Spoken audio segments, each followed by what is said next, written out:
जा सर जब से खेसरिया के संग छोड़लो लड़चोटे हो गइलो। अरे जा सर लड़चट त तार बाप बरे का बाबूजी पगलाई रहतनी पिकनिक के बियन पैसा ना देम। पैसा के सारे फेर में बारो कमाए धमाए के रंग के खाली पैसा दी हमका जमीन संपत्ति बेच के तनी के दी तो लिया के दी कहीं से बियन पिकनिक का मीट भात बनावे के बा। हाँ तो ठीक बा सबका घरे मीट भात बनी तनी के बिहान आलू दम पूरी तस्मई नीमन चीज बनी मुर्गा मुर्गी नीमन लोग ना खा भाग सर पूरी के खाई रे शंभुआ से जाता नहीं मांगे जो मांग के खा सो शंभू भाई उठाओ का बात बा भाई। देखो ना सर हमार बाप नहीं के देख पैसा दो ना पिकनिक बनाए के बा भैया। पिकनिक का फेर में बारो यहाँ दूसरे पिकनिक हमरा भइल बा।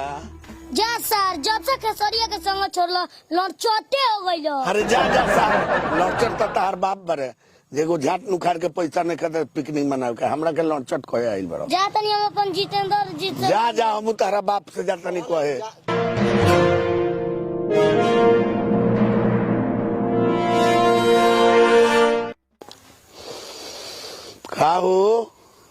का हो बेटा के ये संस्कार दिले बरो का भइल बा जे कोई का दुआर पर जई है या केहू के कुछ कह दी है गइल हो प्रणाम क के पैसा मांगलक पैसा ना देनी है तो लड़चट कहता। ओसन तो हमार लड़का कोनो ना हो सब लड़का हमार संस्कारी हमारे तो तारा काहे उल्टा बोललक हो कहता जे बिहान पिकनिक मनावे के बा पैसा दो तो हम डटनी है जे बाप से मांग वही पर उल्टा सीधा लड़चट कहता।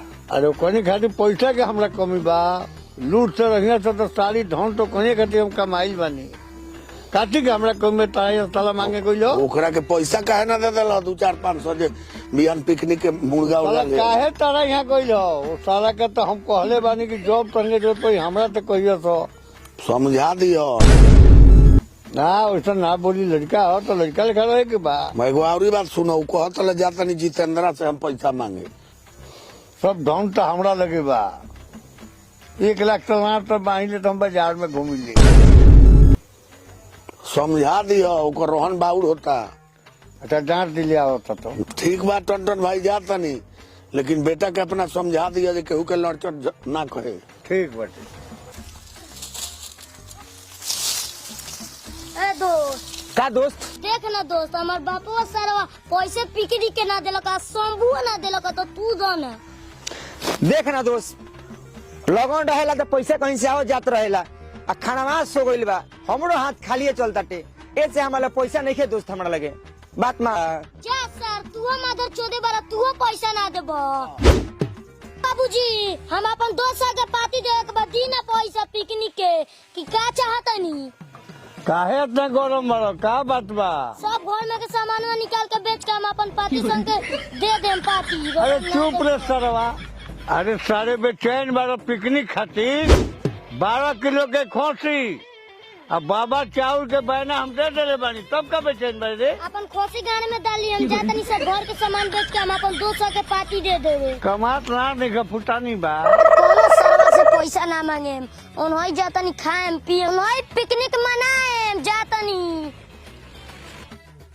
ए दीदिया लोग है भैया लोग है चाची लोग हमार वीडियो को शेयर करी लोग हमनी के मेहनत से काम करतन शेयर लाइक करिए लोग। ए शंभू ते बोल चलिए तमाम भोजपुरिया भाई के प्रणाम करब हमनी के वीडियो देखी लाइक करी सब्सक्राइब करी बटन जरूर दबाई बड़ी मेहनत करी।